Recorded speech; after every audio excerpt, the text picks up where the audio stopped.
Hey guys, it's Scott. I started making journal covers because I was utilizing fabric and quilting and doing patchwork and piecing. It didn't just start. My mom passed away in April. My mom was an incredible sewer and knitter, and I think I was channeling her. Anyway, so I turned around a couple of weeks ago and realized I had 25 journal covers. No insides, just the covers.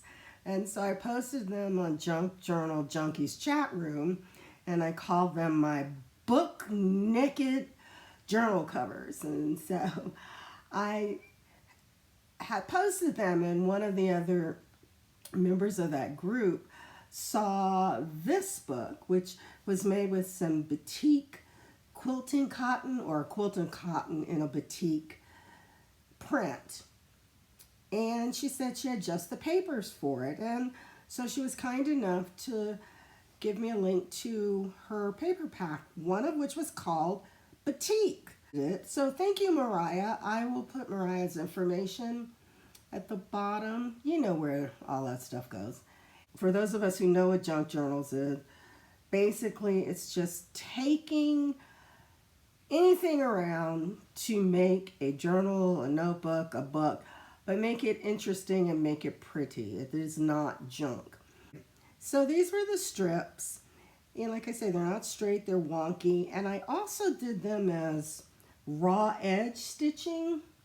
You know, I love messy stitching when I do my journals anyway, but this is raw edge, and it is a 5-hole pamphlet stitch. Oh, see if I can show you this. So the binding is basically, I went around the whole circumference of the book doing a tight zigzag stitch, like the smallest stitch setting, and I just went around and around and around, sometimes backwards, to get it to be that tight. So the decorations are a grass cloth wallpaper to make the bud or the center of the flower. This is a faux leather piece of fabric, a Tim Holtz metal quote thingy, ubiquitous Tim Holtz hitch fastener for the closure. This is the same material as the mat here that I'm using for the closure, and I made 2 holes, so this is a chunky little monkey here, but it still has room to grow. And the closure is attached at the back with an eyelet. Okay, so that's basically the front. Now, when I first got this fabric, batik to me means the area of Indonesia, which I'm old, so when I was growing up on my maps, it actually said Java and Sumatra, which, you know, hey. And that area is known for doing the process of batiking, and also known for coffee, because that's where we got the term cup of Java. And, okay, so inside, so this is fabric on the outside. On the inside, there's another piece of a faux leather vinyl material that kind of looks like some kind of other skin. Really, I like that a lot. But then I started downloaded Mariah's paper designs. Look at this. Is that gorgeous or what? So I I printed them on a linen-y kind of, actually, it is a linen fiber paper that I used to use for invitations. That's in my stash. This is a piece of fabric. I printed the design on fabric. Okay, I use the procedure using freezer paper to print on this, but there are 8.5 by 11 sheets of printable fabric sold in packets at Joann's and Michael's. Okay, so I'm not going to spend a lot of time because I didn't do a lot of decorating on this. I designed this for somebody who maybe coming to journaling new, this is 2020. And if there ever was a year where people need to be writing down what's happening to them and how they're feeling about it, this is that year. So I left a lot of space for writing. And for those who aren't familiar with the term junk journaling or this genre, it's basically making an item that you can write in, art journal in, make lists in, but the pages are not, you're not faced with a blank page the minute you open your book. And for those of us who journal or do art journaling, that can sometimes be a problem. This blank white page, you never put anything down on it. And the other part of junk journaling is you don't know, there's going to be surprises as you turn your pages. So in this case, once again, this area, putting in the coffee theme, but first coffee. There's a little coffee paper clip. That's some coffee washi tape holding it together. This is an embossing folder. So then we open. So the person who's doing this trip in this particular journal is this guy. Here's his passport. So I'm basing this on my own family history. So this is the passport of Endeavor Wright. It's not his real name, but for our purposes it is. And he's immigrated to America from the country of Barbados, but he immigrated from Panama because he was working on the Panama Canal, and he's doing everything he can to get monies to bring his family to America. So now he's on a ship going to Java. And the goal is to raise money to bring his family to the United States. Okay? So that's kind of the theme. I have the pictures in all the fashion photo corners, which I also found I've had for 50 years. So this is a pocket. Pages out of other journals. This is some more Mariah's designs. Oh, lovely. It's just really, really nice. And I don't know. So I decorated a few pages. This is just washi. I think this was a stamp. I suck at stamping. Awful. I'll show you another page.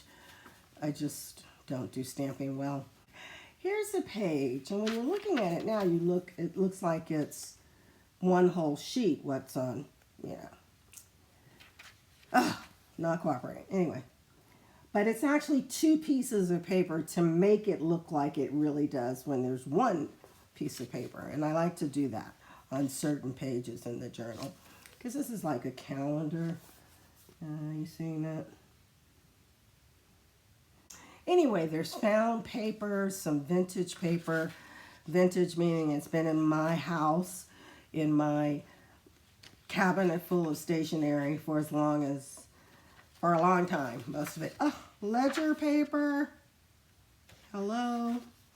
Now this is one of Mariah's designs in her Batiks collection, but I merged a doily on this page, and this doily is one of my mom's doilies that she made me a few years ago.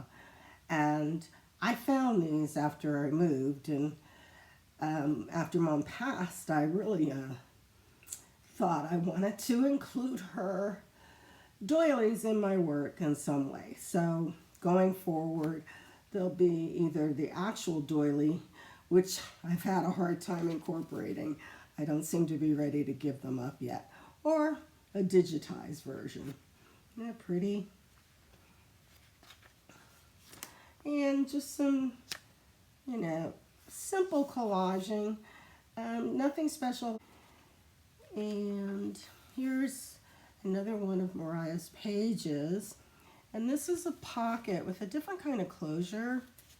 So you pull out this little thing here, and this is another place you can write something. And yes, this is a tiger. You see that? Is it focusing? Anyway, because they have tigers over there. So that's here. Oh, did I show you the pocket? You know, basically you can do whatever you want. Write something. But this is a hidden place for you. Again, look at the paper. From my stash, basically it's faux handmade paper. Again, Mariah's Batiks collection. Oh, so pretty. And now the other part, which is coffee. This is a page designed by, it's Marci on YouTube. She's doing a whole series on drawing and painting with coffee. And she offered this as a free download. I love the splatter. So it went so nicely with the coloring that Mariah has in her papers, isn't it? Yeah. I suck at stamping. But you can still read the saying, and it's one of my favorites. Not all who wander are lost. Here's another paper doily, and this doily fabric that Mariah did. Ah, gorgeous. What else? Okay. Probably from a Tim Holtz sticker sheet. Oh, I love this page. Isn't that pretty? So it's one signature. I think I said it was a 5-hole pamphlet stitch. There are butterflies over there. And, oh, this was a coffee dyed. I did have 1 or 2 coffee dye pages in here, not a lot. I really envision this going to somebody who's not a big junk journaler or just wants to write. Ah, these are sideways, you know, it's sideways, folded in sideways, so just notebook paper. I don't usually do that, but 2020 has been a sideways year if ever there was one. I probably should have put more pages in that way. So that's that. Love this. Again, Mariah's paper was really pretty. Small cluster. More of that pretty paper. So there's plenty of room to write. This was supposed to be material. I can't remember what happened, but it's just a paper tag from her paper. And it's on, okay, it's on another one of the pages that Marci has made available. So this is also a pocket and a little button, and I think those are coffee beans, yeah. And inside here, so this is actually the middle of the signature. There's an elephant, there's elephants over there, and then this is a picture of stitches. I didn't actually stitch it, but this could easily be a place to plop down some photos or whatever. Okay, this was a corner pocket, supposedly, but I inadvertently glued the whole thing down. So it's not a corner pocket, it's a corner flip up. And what you see when you flip it up is these historic and vintage Indonesian millstones, you know, for grinding grains. But anyway, this was a little surprise when you turn the corner. I like this. Like it. Here's a different kind of a belly band. So I just folded a piece of paper in half so it's a place to stick something. In this case, it's a map. And I believe this map has actually vintage saying Sumatra or Java. More of that paper batik. Okay, so, but plenty of room to write on. Almost all of my journals will have this. It's a Turkish map fold. So when you open it up, and normally in a travel journal, I would have put a map there. But I didn't because I decided you could put anything you want in this. Because the person who gets this may not be looking at this as the same journey that I'm taking. They might have something else in mind. Okay, oh, this This is so pretty. Dressed. It's not my mom's doily. Oh. It's not a naked journal. It's not a book. I'm sorry. It's not a book naked journal cover anymore. It's got some clothes on.